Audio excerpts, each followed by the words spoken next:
Hey everybody, thanks for stopping by. This is Bat Merc. Today I'm going to be reviewing Conan Scourge of the Serpent. Today was awesome. Three barbarian books came out. I'm going to be doing reviews on all of them. I had to do got to do Conan first. A little bit of coffee and comics and Conan. Triple three C.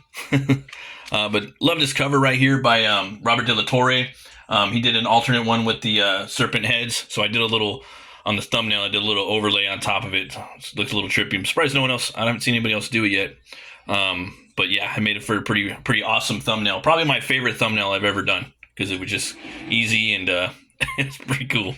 But yeah, right here you got Cole the Conqueror and you got Brule the Spear Slayer. And let's get in there.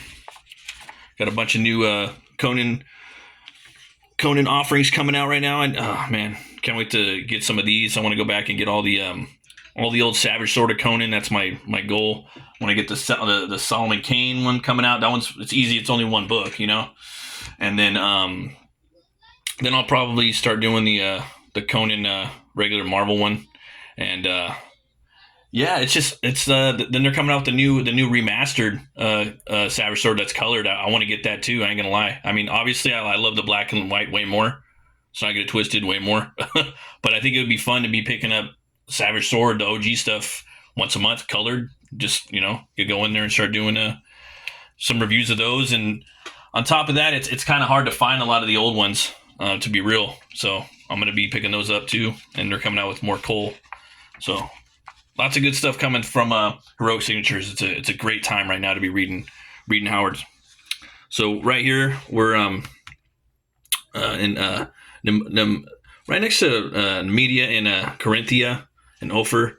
This is right after Conan's basically is probably his third mission, because the first one would be the Battle of Venarium. Then it went on to the up here to hang out with the Frost Giants, and then now he's over here. And so we get a little more of a formal explanation of this. On the Road of Kings. Fresh from mythic adventures in the frozen north, young Sonin of Cameria Wanderlust takes him south of the Numidian principality of Numalia. A barbarian with no coin, no prospects, and an untamed thirst for wine and women. He embarks upon the first trade of his career, that of a thief.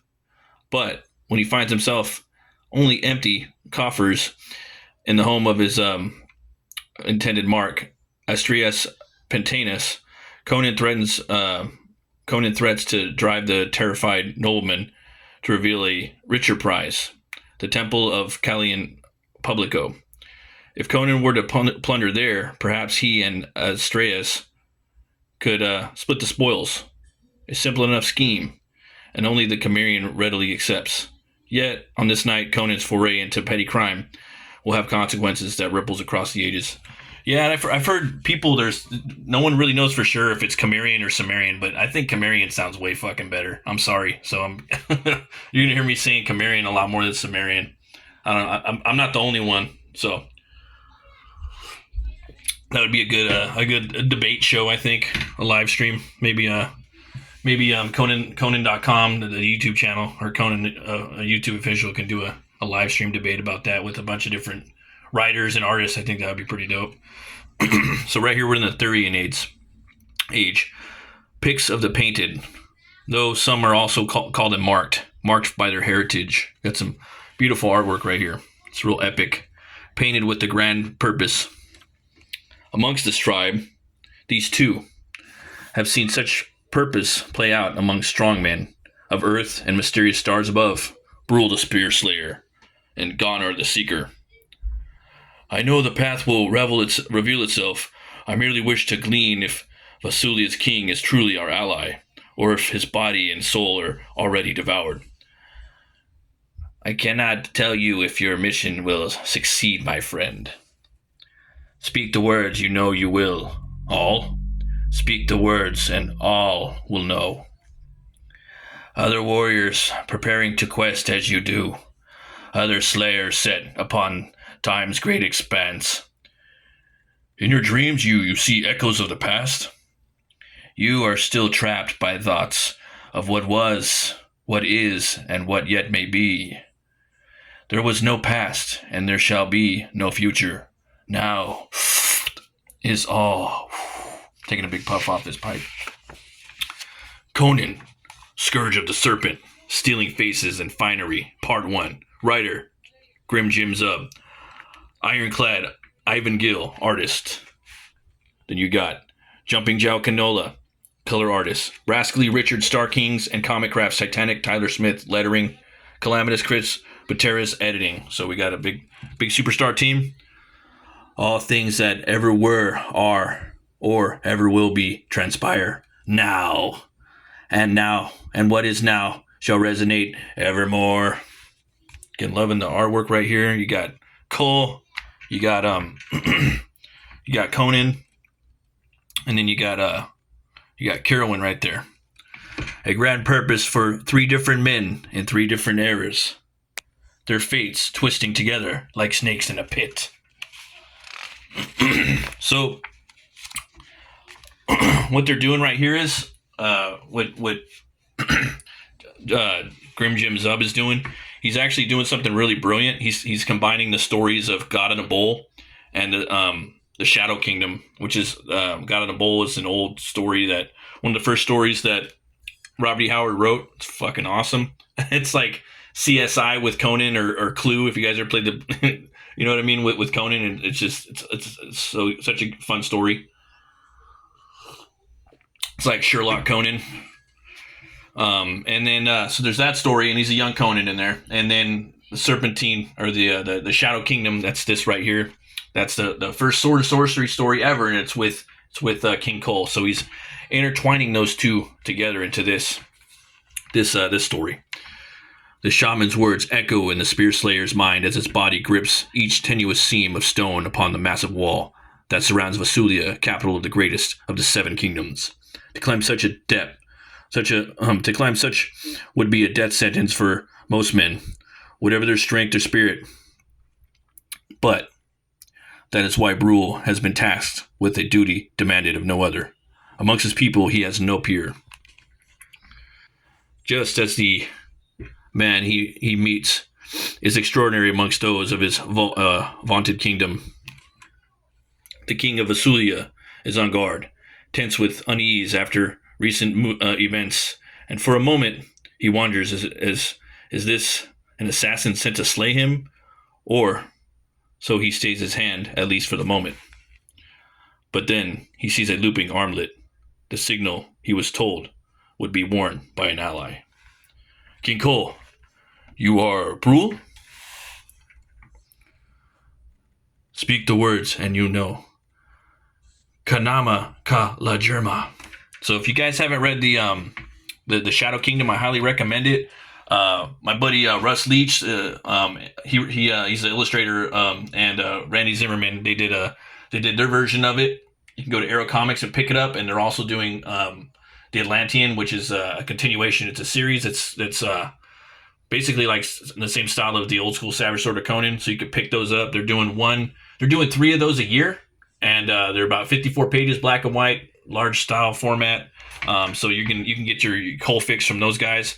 But also Heroic Signatures, they're going to be putting out some Cole too. So you're going to be getting you could be getting 2 Cole offerings a year, like some badass Cole pastiche, if you will.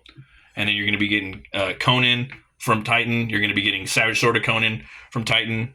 And then you're also going to be getting the yearly story like Curse of the Blackstone or Scourge of the Serpent. So that's a bunch of books you could be getting that has to do with Howard pastiche, that is done correctively and concise and with respect. So I can't recommend that enough. Those titles enough. Those words, they're of no language I have ever heard, and yet by Valka somewhere. Aye, somewhere they ring true. Tell me, King, who guards your door? 18 of my red slayers, elite guards. So you believe, but there is much you do not know. A secret passage? Throw off those kingly robes, for ahead of you this night are such deeds as no Atlantean has ever dreamt of. Yeah, I love this story. It's so good. This one too. the Hyborian Age. Speak the words, and all will know. In the far-flung future, that one day will be called the Hyborian Age, in the bustling city of Numalia, there is an antique house known as the Temple of Conan Publico. Its owner has received a grand gift from afar and will wait no longer to partake of its sumptuous secrets. Damn thing. Thing bound tighter than a virgin's girdle. Na ka la jarma. Huh? Someone here. While outside, under night's secluded gaze, a young thief named Conan of Cimmeria scales the walls as well as any Pict of the past as he prepares to enter and find his fortune. It's a cool shot right there of him just kind of hanging. And Ivan Gill's art is just getting better and better, by the way. I just love the detail work he's doing. Yeah, such a good job. Yeah, I hope he stays on for as long as possible. Callan has a fine taste for art and objects of the old world. Acheron, the Cataclysm, and even some pieces of Thurian ancestry. Some artwork portrays deeds of savagery or bravery, but Conan is unimpressed by their romanticized depictions of survival. Whatever the value of these relics, they are not of his quarry this night. A noble named Astraeus convinced the Cimmerian to break into Kallian's museum and steal a recent acquisition, a jeweled goblet, and split the winnings. The sooner he finds it, the sooner he'll have ample coin to pay for fine wine and finer women. But those plans are thrown into disarray as he discovers something far worse and sinister, a swollen corpse and a wandering sentry. So he gets caught up in a murder a murder mystery. This is what I was talking about earlier. It's kind of like Clue or forgot the other thing that I was saying, like a CSI thing. It's just a great whodunit, basically. And it gets better and better. And the fights in there and are badass. Like I don't want to spoil it.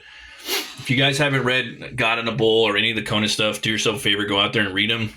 And for all you artists out there that just do not have the time to go and read or take a break, I'm gonna put you up on some game. Go listen to the old Conan, Robert E. Howard stuff on audiobook. They're all over YouTube. You know, if you got to do it, you got to do it. Some of us probably go our whole lives without not ever listening to all of Solomon Kane and Cole and Brad McMorn and Conan. So if you put on the audiobook, you can sit there while you draw and listen to it. And it's fun. And I've listened to a lot of them like that. And some of them I haven't bought yet. Now I want to go back and buy them and reread them. I even want to re-listen to them. They're so good. Howard was on another level. Well, why did you kill him? I didn't kill him. Who is he? Callian Publico, the owner of the house. Yes. From the street outside sounded the strident clang of a bell. Why did you do that? It will fetch the watchman. I am the watchman, you knave. Get back, or I'll loose a bolt through you. So then we got 1934 right here. Time's march continues ever onward, but as Goner the Pict foresaw, it also stands still and weaves it upon itself. In Boston, at the home of Professor John Kirwan, a simple antique brings forth an emotional outburst from a traumatized visitor. Keep back! What in the... There's no need for alarm, James. Michael O'Donnell is a casual collector. Is surprised his latest acquisition has caused such a stir. Let's see here. Are you drunk, mad? It's just an antique. I mean you no harm. I'm sorry, but both of you. James Gordon, an acquaintance of the professor, gasp for breath at the other men. Watch him sweat and shake. It was just the shock of you drawing the knife. My whole body reacted with the blind primitive instinct of a hunted man. Hunted for what? You've never committed a crime in your life. Not in this time, or life, perhaps. So we got excellent artwork right here, mannerisms, expressions. It's just packed with detail. Really like sells the time period. Gil's doing a great job on this. What if retribution for a crime committed in a previous life hounded me in here and now? All things everywhere are or ever will be transpire now. You're both talking nonsense. Did you ever hear of my great-grandfather Sir Richard Gordon of Argyle? He murdered his wife. Suppose reincarnation is true. Why shouldn't a man suffer if is in one life for a terrible crime committed in another? So you believe you're the reincarnation of your great-grandfather, and since he killed his wife, I suppose you think your sweet Evelyn will try to murder you? Come on now, Carowin. Tell Jim this is foolish and superstition. No, it's true. My wife tried to kill me this morning. Tell us the full story, Gordon. Yeah, this is pretty crazy. I went into the bathroom this morning looking to shave, but my shaver wasn't there. I'd left. Evelyn, did you take my razor for cutting patterns again? You'll blunt the edge, girl. I'm sorry, Jim. I didn't know it would hurt the razor. Oh, then you hear the snake calling. Kanama ka la germa. Oh, you see the eyes right there? She's got those serpentine eyes glaring back. She came at me like some kind of beast, a look of pure hatred in her eyes. Gah! Yeah, that's pretty scary. And you see the shadow right there. What's a gorgon, right? Maybe, maybe not. I instinctively threw my arm as she slashed, or else I'd be dead. Evelyn isn't prone to any kind of fits of visions. Then we jump back here to Cole. So basically we got the three storylines going right now. It's pretty interesting. But I recommend you guys go check out go pick this book up, and then also go read God in a Bowl, and also pick up the Shadow Kingdom as well by Arrow Comics, and read the original by Robert E. Howard first. But I'm gonna leave that right there. I don't want to spoil too much more for you guys. But well, you know what? I'll check this page right here. She doesn't keep any secrets. My place is riddled with secret roots, and I know nothing of it. Aye. In Vaka's name, my Red Slayer guards, all dead. Treachery, most foul. We must raise the alarm. Stay silent, Cole. Silent in Volka's name. Cole the Conqueror bends his willpower to keep quiet, even as his body bristles with boiling rage. Brule motions the king toward the locked door to his study, and a narrow spy hole upon it, so he may look into the hallway. So wait till you guys see what happens with that. Definitely give this book 2 horns way up. Let's go look at the back real quick. Get a little deep dive. That's an awesome book. The Battle of the Blackstone figure right here, based off of the Robert De La Torre piece right there. It's awesome. I'm seeing good reviews about it online. Then we have all these covers. Great right there. This one he's fighting some of the Serpent men. I like that one a lot. This is let's see, this one's John McCreera. Pardon my French, Chris Stevens. Like that one, kind of reminds me of Mignola a little bit of Corbin. Badass. You got the alternate take of De La Torre. Jeff Isherwood. This one's awesome too, man. Very old school. Savage Sword. This one's badass too. A little cartoony. Mateus Bagara. I like that. Yeah, they're all good. That would be cool to have. You could draw, use some yellow ink or yellow paint. That would be pretty badass. Yeah, you got the double cover. Then we have a little bit from Jeffrey Shanks, Hyborian Noir, Mystery, Murder, and the Shadow Secrets of the God in the Bowl. We got a little quote right here from Robert E. Howard. When a heathen corpse, with the heathen curse, Conan leaped back, whipping out his sword with a viciousness that made the keen blade hum. Back if you value your dog lives, he snarled, his blue eyes blazing. because you dare to torture shopkeepers and strip and beat harlots to make them talk? Don't think you can lay your fat paws on a hillman. I'll take some of you to hell with me. Fumble your bow, watchman, or I'll burst your guts with my heel before the night's work is over. That's Robert E. Howard, the God of the Bull. Awesome wordplay right there. It's really like, it's one of the lines, from that story that kind of gets you pumped up. And I think that would be one of the God of the Bull, Tower of the Elephant, and Rogues in the House. I think all those would be good for the first movie if you could kind of try to weave them together a little bit. I think that would be epic. Often dismissed by some critics as a strange hybrid of sword and sorcery and detective fiction, The God of the Bull has undergone a critical reevaluation in recent years, now being recognized as a key story in Robert E. Howard's creation of Conan. Written in March 1932, The God of the Bull was the third Conan story Howard completed, following The Phoenix and the Sword and The Frost Giant's Daughter. At this point, none had yet been published. Howard was writing into a void, with no feedback and no editorial direction, and his creation of the Hyborian Age was still in its formative stages. As Patrice Linnet had observed, Howard drew many of his story names and locations, Numalia, Arius, Dionys, and others from Plutarch's Lives, adding a classic veneer on top of the otherwise medieval setting with crossbows and polearms.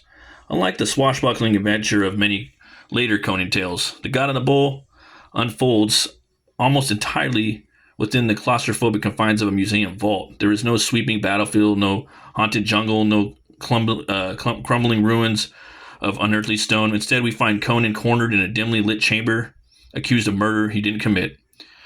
As Mark Finn points out, the setup isn't so much a whodunit or how do it, a dissection of how the machinery of civilized justice operates and how it inevitably grinds down the outsider, the poor, the regular guy.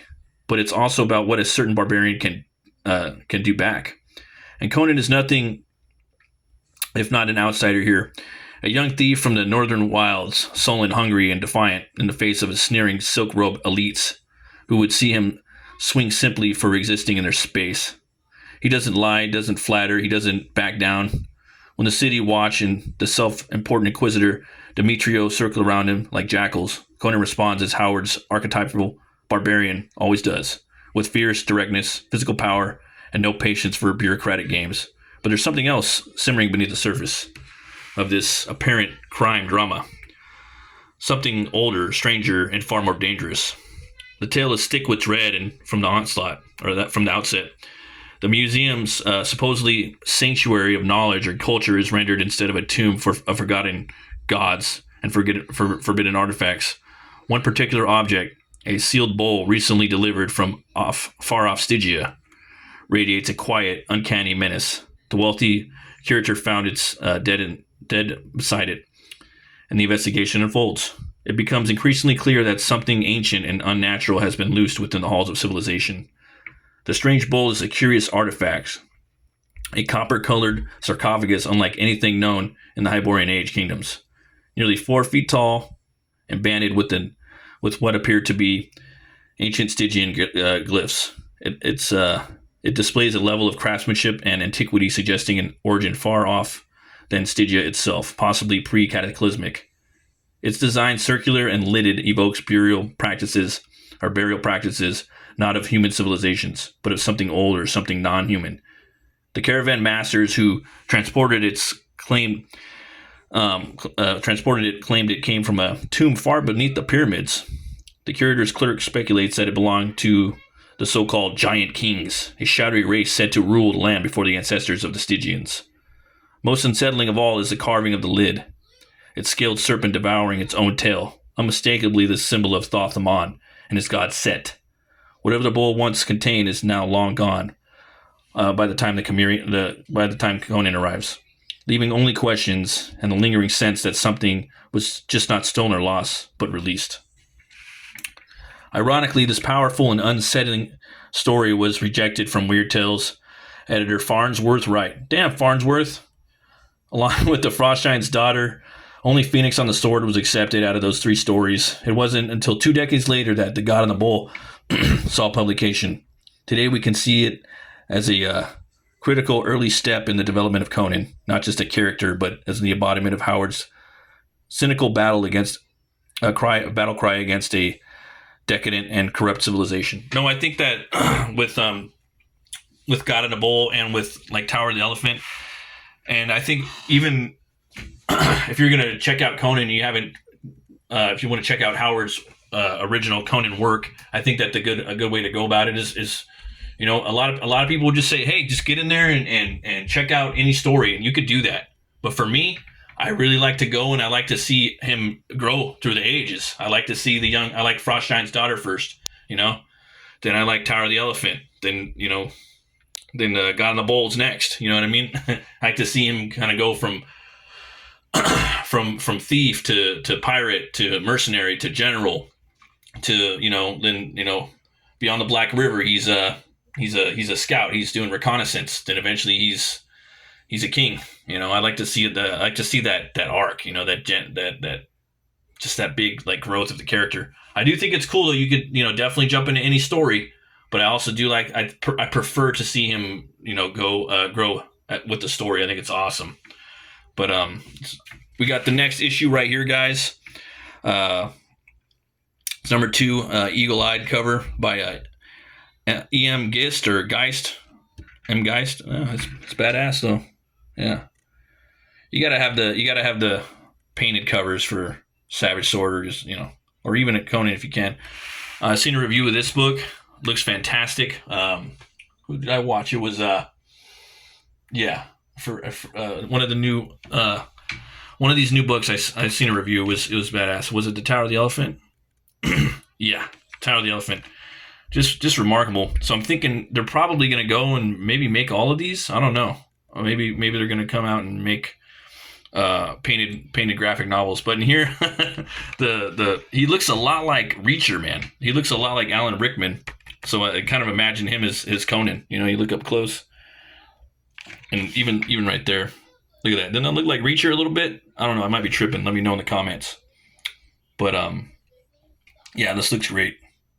But yeah, guys, thanks for stopping by. I really appreciate it. We got another one right here, Spawn of the Serpent God. Check that out. Tim Wagoner.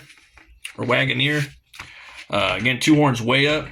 Thanks everybody for watching. Everyone that's been subscribing and checking out the live draw streams. I should be drawing the Phantom this week. I'm doing Lee Falk's The Phantom for the first time. And always remember to be bold, be brave, and roll the bones to know your role. I'll see you guys next time. And remember, for all you artists out there, if the artist isn't starving, then the artist isn't hungry. Keep it metal.